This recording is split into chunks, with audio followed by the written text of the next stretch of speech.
let's say somebody is just deeply, like,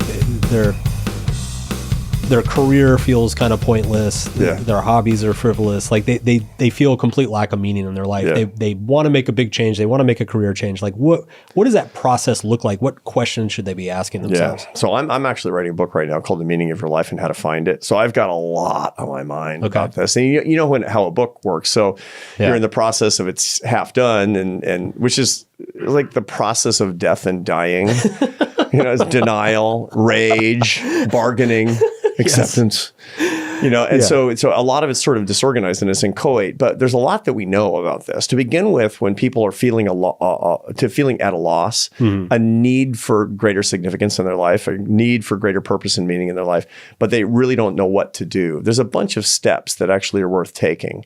And it starts with understanding the impediment to that. The problem is not your job. The problem is not your stupid relationship with the girlfriend that you're not actually in love with. The problem is not that you're living with your mom. That's actually not the big problem. The problem is you're not accessing the part of your brain that will allow you to start delving into questions of meaning. And almost certainly it's because of an overuse of technology. That's almost always the case. So are you familiar with the work of Ian McGilchrist, the Scottish psychiatrist and neuroscientist? I've heard of him. But yeah, he wrote a wonderful book called The Master and His Emissary. Okay. When he's through California, he should do your show because you'd really get a kick out of him. He's one of the great neuroscientists of our time. Yeah. And he talks about the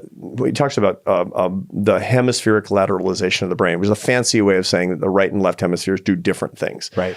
Back in the old days, you'd say, I'm an analytic or I'm a creative. That stuff's nonsense. Yeah. And that stuff's been, invalidated by research. But it's true that the right side of the brain is much more involved in big questions of meaning, and the left side is in small questions of technology and analysis, solving little problems. The way your brain is supposed to work is you're supposed to engage the right hemisphere of your brain to consider big questions of meaning, and then task the left side of your brain to figure stuff out. Now, the problem that we have today is that all of our technology is forcing us into the left side of the brain and never giving us an opportunity to think about the big issues. That's what's happening when you're sitting at a traffic light in your car and you pull out your phone to check your text so you won't be bored even for a second. Yeah. You need to be bored a lot more. There's a reason that your grandfather, what did he do for a living? Your granddad? He was a serial entrepreneur, actually. No kidding. Interesting. Yeah. But, one thing is that his life was a lot more boring than yours. Oh, for sure. He had no podcasts to listen to. He had no earbuds. There was no social media, which are anti-boredom devices. Yeah.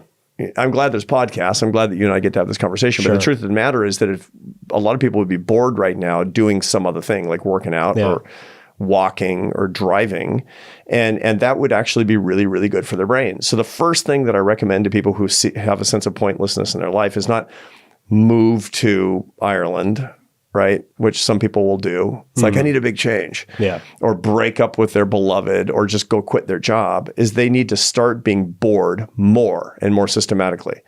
And so that means internet-free zones in your life. That means getting that putting down your devices more systematically. That means doing things that will actually make you feel a lot more bored more systematically than you currently are. And that's actually the first step. That's the biggest problem that a lot of people have today.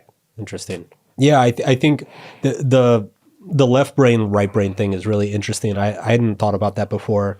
I also think part of it too is just the absolute abundance of information. Like I know one of the things you talk about around meaning is coherence. Yeah.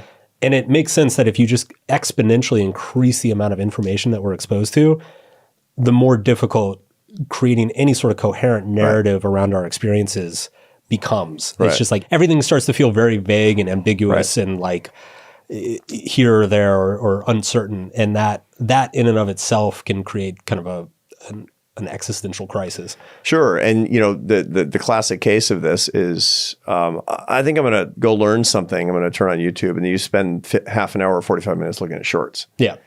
All that does is create absolute cognitive incoherence. And that's obliterating meaning right there. Much, much better for you to actually read a book, which is also information. Or by the way, you can also watch a video if you want. I mean, there are a lot of people who don't learn very well from reading for all sorts of reasons. They can learn through other mechanisms, but something that's coherent, that's actually taking you through the arc of information is really, really important, such that you can be doing something that is not so scattered, that's not so chaotic in your brain. Better yet, start that whole exercise by being bored for half an hour. Yeah. Okay.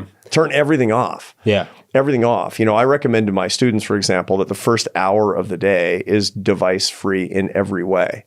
I recommend to my students that they work out without devices, that they not listen to anything. Why? Because you'll be forced. Terrible. It sounds awful now. I know it sounds absolutely awful, terrible. but you'll notice a weird thing that we've forgotten, which is that you're going to come up with your best ideas when you're working out. Yeah. You're going to come up with all these weird creative ideas that you wouldn't have had. You literally would not have had them because you would have chased them out of your head. It's interesting. I tend to have really good ideas in the shower. And maybe that's why. Yeah. It's like the only place where I'm completely shut off. That's the reason. No, that's not maybe why. That's actually the reason. Now there's some other, physiological phenomena at play, but that's really what's going on. Yeah. Is your brain needs to be unencumbered and you need to go into that right side. Also a part of the brain called the default mode network. Yeah. That when it turns on, your mind wanders, stuff pops into your head. Yeah. Wow. And part of that is the sense of why. The sense of why will actually start occurring to you in an inchoate way, in an almost ineffable way. Sure.